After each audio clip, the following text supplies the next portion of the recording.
Hockey, yeah. My favorite. It's Judd's Hockey Show.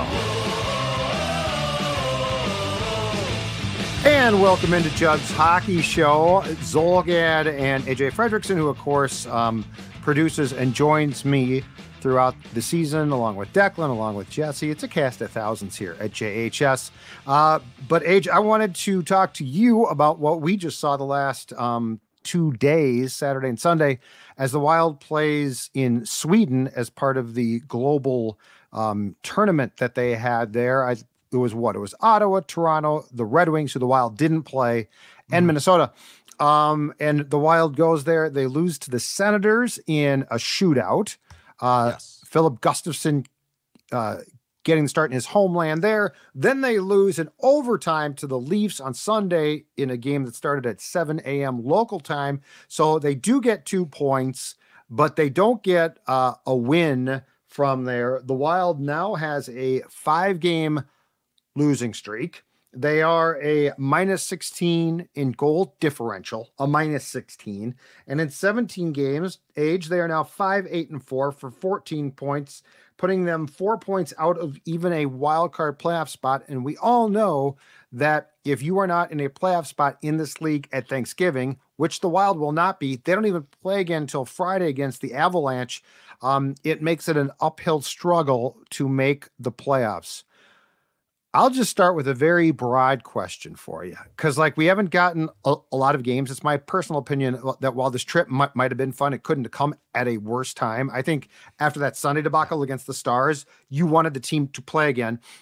We find out from The Athletic that Bill Guerin on Monday before the team left, sat the team down and basically drilled them and said, you guys are not living up to expectations. What is your state of the Wild right now? I think nervous would be maybe not the right word, but I just don't feel good about them right now. They're not performing up to any level that which I think most Wild fans would expect out of this club, given the star power and just coming into the season. From what were told, Kirill is healthy after what we saw late last year and kind of the flop in the playoffs. Matthew Boldy set to have another year. Marco Rossi, he's set to get his stint with the big club for the first time. And of the 3 guys I just mentioned, one of them has been really exceeding and living up to the expectations. And it's funny enough, it's the small guy out of those 3. So right now the way that I'm going to think about this is if it's a bad team, I'm still not sure they're going to get 2 points out of the night. The goaltending, I guess this weekend looked a little bit better, but overarching on the season, it's been horrific, especially compared to last season. The defense now with Jared Spurgeon back has not taken the step forward that I was expecting, and I wasn't expecting a giant leap across the Grand Canyon, but I was expecting, you could bridge a river like in the Oregon Trail or whatever. And the forwards, I mentioned this already, the guys that I expect to be stepping up in these tough and trying times are not stepping up. We saw it this past weekend, the game against the Maple Leafs, until the Matt Zuccarello off his skate goal. It was John Merrill and Jake Middleton providing your offense. Exactly. That cannot happen on that big of a stage where you're traveling to a different continent and you're playing the Maple Leafs, and John Merrill is your leading. He now, I believe, has as many 5-on-5 goals as Kirill Kaprizov. Yeah, that is an insane stat. Middleton has more. Don't even get me started there. But yeah, so my state of the Wild right now is, it's just not a fun time. I'm panicking in the sense where they're heading down the cul-de-sac and they haven't realized it's a dead end yet. They have to start hitting the brakes to make a U-turn. Otherwise, they're driving right into somebody's living room here at some point. So they need to get right immediately, because the trip that they had, like you said, what a terrible time. Just a terrible time. Having to sit on that plane ride after getting 8 put up on you, for what probably should have been, and it probably was, because they're pro athletes. They're going to shake things off like that. But what should have been a good bonding experience, You're seeing all of the Sweden's guys like Homeland. A lot of these guys maybe haven't gotten there. And, it's a different look for the NHL and a different look for the Wild, especially in the middle of the season, which is odd still in my opinion. But just a terrible time for that. And they didn't have the bounce back that I think you needed on that trip. You come back with 2 points, but neither of them are from a win. Really well put. Yeah. I think that the trip itself, I think that the idea is good for the league itself. I think for the teams, and especially a struggling team like the Senators or Wild, the timing's terrible. And look, you went from being to giving up a snowman against Dallas to not playing for a week and going sightseeing and practicing to playing 2 games in which you got 2 points. And you really, and I know that they weren't conference games, but you need all the points that you can possibly get because you're falling behind right now because you're not playing games. And now you're not going to play again until Friday. And again, everyone else is going to play. And yes, you could argue, well, they're not playing at a time where they're struggling, but I would argue they need to be playing here. And they either need to get out of this funk or decide the funk is a real problem and changes have to be made. I want to read you a quote Bill Guerin gave The Athletic about his, I don't know if it was a sit down. It sounds like it was a shout down the Monday after the Dallas loss. Okay. And, Bill Guerin shoots straight. I'll give him that. Yeah. He said, quote, "My biggest thing is our compete level. Look, guys work hard and they care. I know that, but it's a different type of compete and focus. I just don't think we've had it." Age, I talked about this after I think it was the Dallas loss on a JHS that we incorporated with Phil and Declan. And I'll say it to you too. That quote to me screams of coaching. And I don't know if Dean's been tuned out. I have no idea. And I'm not even saying Dean's a bad coach. Hockey coaches especially, all of them have a shelf life. But like everything that you said about this team is true. You're not getting production from guys. I don't know what's up with Kaprizov. I don't know if he's hurt. I don't know. Again, I will say it. He's playing to me like a guy who there's something going on personally. And that can be a lot of things. This is not reckless speculation. Like we have seen, I don't know it, but like a family situation. His folks are in Russia, but he looks like a guy who's just not all there. Cause I don't think he's not a quitter. He didn't wake up one day and say, I'm really talented and I don't give a bleep. Something looks off. And that's sort of a trickle down. Boldy looks completely lost. Let's not forget they brought back Marcus Johansson, who's not doing much. Then you've got the guys that they signed to extensions. And I just don't see, though, with what the Bill Guerin quote I read you, how is that not a reflection of coaching? And I guess my question is, how long do you want to try to have Dean? And you might not, Bill made it very clear. I don't blame Dean. That's not the point. If you think that you can make the playoffs and you can be competitive, how long are you going to go to this well and say to Dean, well, try this? We've had, I think, 2 closed door players only meetings, which we've talked about are nonsense. Dean has definitely talked to the team. He has talked to the leadership group. Now Bill Guerin did. At some point in time, this team, I would have thought in the 2 games on Saturday and Sunday would have come out like a house of fire. And against the Senators would have lit them up. And you're right. They didn't come close. So I wonder if this team has designs on trying to be competitive, how long do you spin your wheels for before deciding we just have to make a change in very hockey terms for change's sake? And I hate I hate calling for somebody's job because for me, it doesn't sit right. I don't think, like you said, I don't think Dean is a bad coach by any means. We've seen that. So there are times where he gets coached out of the arena. Well, the playoffs are, yes, I'm with you on this. You're right. But also, I like the fire that I do see from him on the bench. And granted, I think sometimes, like you said, for the change sake, I think it's rage for the sake of just looking mad and backing the team. But also, I respect that because if the team doesn't see you show emotion for them, they're not going to give you that emotion back. So I think he's able to connect with players in his own Dean Evason way. But you're right, where it's just, if you're not able to get the guys going here, and this has been my biggest thing for the season, there are times where they play 20 minutes, 30 minutes of very, very solid hockey, but it's not the entire game. And that's where they lose. That's where they show that they can be better than teams. They show that they can maintain the offensive zone. They can drive good teams out wide and make them take low-angle shots that are going to make Philip Gustafsson and Marc-Andre Fleury's life a lot easier each and every night. But they seem to just not do it, and it seems like a lot of the times for the first 20 minutes of the game, possibly more. There's a certain point where they're just like, now we're warmed up. It's like my golf game. Yeah. I play like once or twice a summer. I don't do too much before, so it takes me till about hole 12 before I start really hitting it in the fairway. It's the same thing I'm seeing with the Wild each and every night, where they just come out and, we're gonna cycle out of the zone and I'll hit this stretch pass and that's all right. We didn't get a shot off, but we're gonna get back on defense. Now, I need that fire from puck drop of the first period, not the second or the third.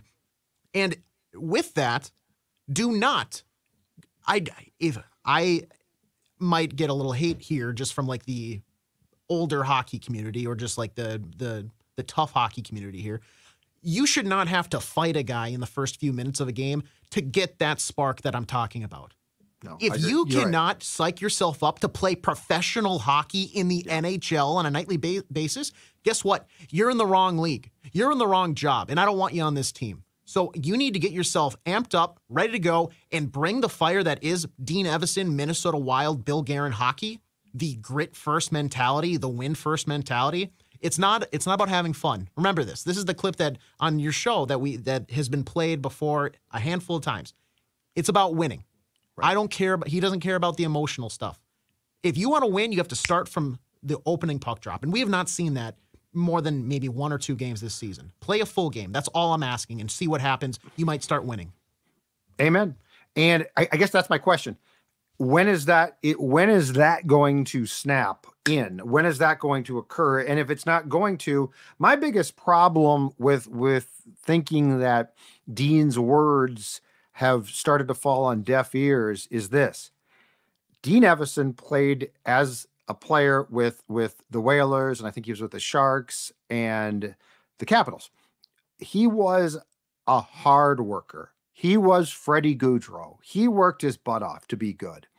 And this team, to what you just said, is not doing that. Like they do in spurts, but they don't do it. Yep.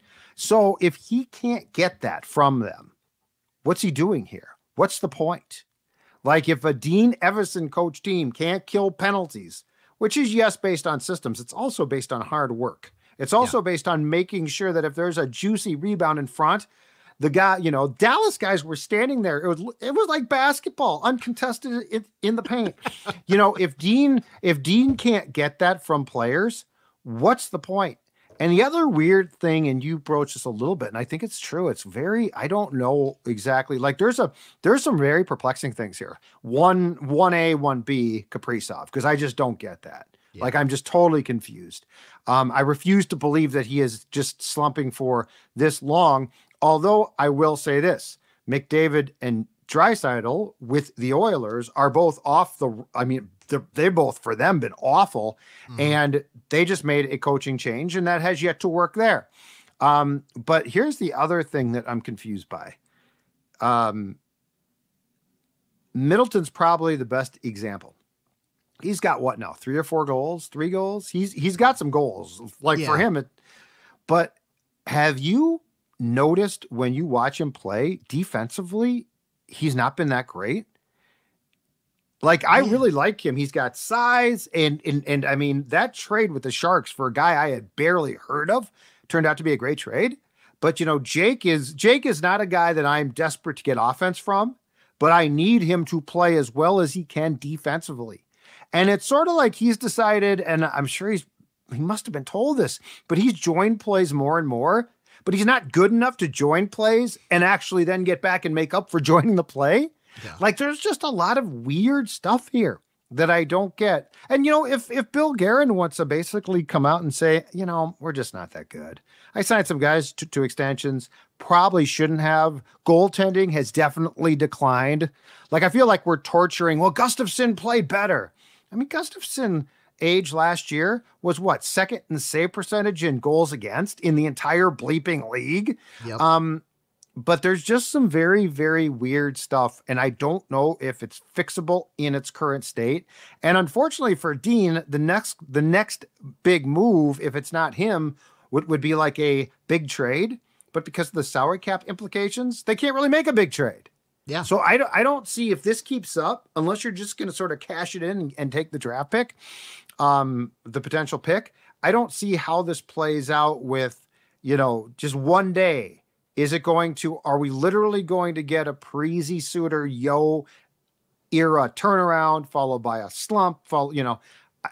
I'm very perplexed because I thought this team had cleaned that crap up, and it appears that I was very wrong. This looks all too familiar, and it's frustrating to watch. And I think we both feel that way about this team, and what occurred in Stockholm didn't help me feel much different about it. No, I will say, waking up to watch the games at both 10 a.m. and 7 a.m. I loved that. That was awesome. I agree. 10 a.m. hockey on a Saturday. Yeah, really quick. Oh my God. Just to take one step back here, and your point about Jake Middleton. Yeah, 3 goals, 6 assists for him on the season. But you're exactly right. When they acquired him, he came in and was like this very sound defensive guy. And I'd use this expression a lot, where you didn't talk about him, but that's because he was doing his job to perfection. He was not making a name for himself, because he was just out there doing his job, locking things down defensively, being a no-name defenseman, which I think is at times priceless in this league. But the problem is, this is just me speculating here. I think with the Dumba now absence, they've said we need to have somebody step in to that role, so we have that on a pairing. And for some reason, I think they've gone with Jake Middleton, who now has stepped up. He's getting in the offensive zone more. Granted, at times he looks not bad about it, but the sacrifice there is the game. Like, if you take away, if you're adding to there, you're taking away from his defensive game, because he frankly, he's just not talented to do both. If you want to say focus on defense, I think he can actually be a very solid lockdown defensive guy. He's not going to do much for offense, but that's fine. I would much rather have Jake Middleton play defense. I just don't know why. In my mind, the plan is have him step up more. I don't get that. But for the 10 a.m., for the 7 a.m., God, how awesome is that? It was great. You get done, and it's like noon. And granted, you you lost in a shootout, but now you got the rest of the day to just go about, because you're not going to bed upset or frustrated with this team now. You can have a nice lunch and clear your mind. Happy thoughts. Oh, and it's the weekend. You could have a couple beers. I mean, it's absolutely fantastic. 7 a.m. is a little aggressive. I'd prefer 9, but 10 o'clock I absolutely loved. And that played right into college football, which was great. And then in the case of the really early start on Sunday, that's like before the NFL game starts. So yes, I'm with you. I think from a league perspective, it's really, really cool. And look, if your team's playing well, I guess it's okay. But I mean, I'm with you on this. Yeah. I think we both agree. This could not have been at a worse time, because it's bookended by nothing. And I'm sorry, but if I'm Bill Guerin or Dean, do I want my guys doing a bunch of promotional stuff in Sweden? And yeah, my Swedish, I mean, it's not like Eriksson, Ek, Brodin, and Gustafsson don't go home in the summer. Like, it's not like they never get home. It's cool to play in front of friends and family, but this team needs no distractions. This team needs 0 distractions. Can I ask you one last thing? I know we probably are wrapping up here soon, but after the Saturday game, Dean Evason said a quote that he was asked about Marco Rossi. Marco Rossi, up until this point, Dean said, and I'm paraphrasing here, was arguably the Wild's best player. The drive that he's showing, like, he's buying in. He's showing that tenacity. He's working for every puck, and he's doing the job that he's been brought into. He's playing a very solid center role. Mm-hmm. So why is it that in overtime you bring on and put ahead of him the recently off of IR Freddie Gaudreau, who goes out there and turns the puck over in the offensive zone. That was a play. That's fine. But, it's 3-on-3. I get it. But then you let William Nylander blow by you, go coast to coast buttered toast, and they win the game. Like, why is he hopping over the boards ahead of Marco Rossi in that situation? A guy that you just said less than 24 hours ago arguably was the best player for your team. That doesn't send the right message to the locker room, in my opinion, that you're going to play your favorites over a guy that's working his behind off. Because Dean wants to play himself as much as possible. I don't know why you didn't just leave Gaudreau here and bring him back against the Avs on Friday. Like, you played him in one game there? Because Hartman was sick on Saturday, and they had taken, Patan. So he played, and then Gaudreau, right, played against the Leafs. And they also matched him up against, like, Austin Matthews. This is my point. Look. From a big picture standpoint, Age, this is my problem. Dean's not like a great strategic coach. Like, he gets his players to work. And if he doesn't, what's he doing? And the reason why, I guess, for me personally, I would have no problem pulling the plug on Dean is I don't think he'll ever be a good playoff coach. So, like, when you do get back there, I don't really want him as your coach. He's at fault enough. There have been enough bad decisions where I've seen enough, but you bring up a great point. And I don't know. I mean, why is Marco Rossi, what was that, a week or so? He got to play with Kaprizov and Boldy. And then instead of saying, okay, Boldy's struggling, let's move him down and let's get a different winger, he put Hartman back with those guys. I'm literally, okay, so you think they work hard, but and Hartman's fine as a third line guy. I like him. He's a third line center. But it's very, very weird. And I'll say this, if they don't get the Kaprizov thing figured out, it's hopeless. Yeah. I mean, this can't, if this continues, I still think I would probably make a coaching change, but it's hopeless. It's not the same player, but in terms of like importance, he is the Minnesota Wild's Connor McDavid. Except in this case, there's really no Leon Draisaitl there with him too. Like, he is both of those guys together for this It's team. not Zuccarello. Exactly. Yeah.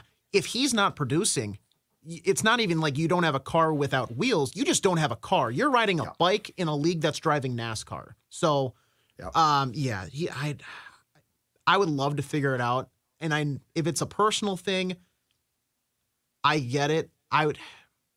And this is just me prying as a fan. I just want to know, acknowledge something is wrong. I don't need to know the details, but at least say, we're dealing with stuff. I'm trying to focus on the game, but it's just hard with what's going on. And that's fine. I don't need to know your details. If it's an injury, then you're going to have to sit them. Yeah. If this isn't, then shame on them. If this is, and I mean, I guess the one question is, does this date back to when he got bent over oddly against the Jets? Logan Stanley late last season, missed the rest of the regular season, came back for the playoffs, and he can play, but he's just not as effective, which I hope to God is not the case. And I'm not even, if it's an injury, I would sit him and say he's, lower body, because they won't tell you what's wrong. And if it's a personal thing, it's not that we need to know. Again, I'm almost saying this as a compliment to him, or it is. He's too good to play like this, and I refuse to believe that he just turned into this lazy, his hard work is what made him. And there's just something missing. There's something missing. And it's, and it's just so frustrating to watch. And I'm sure that Guerin and Dean are the same way. But this is not, we found out at the end of the day, Zach Parise was good. He wasn't as good as I thought. Well, Kirill Kaprizov, we've seen it. Mm-hmm. And he has phenomenal. The work ethic to match it. Like, exactly. There's just been too many stories, too many teammate we've seen quotes about like him as a young rookie, like excelling and blowing people away with just his work. It's too much to just all of a sudden, like you said, he woke up one day and it's like, I'm just playing hockey. Dude played like a fourth line guy trying to make the team with superstar skills. Yeah, exactly. So like, yeah, this is not, in a rare case for me, this is not a bash fest. It's actually what's going on, because like there's way more there. I'm concerned. It's like, it's a family member recognizing that another family member is off, Yeah, he's off. Yeah, that's exactly right.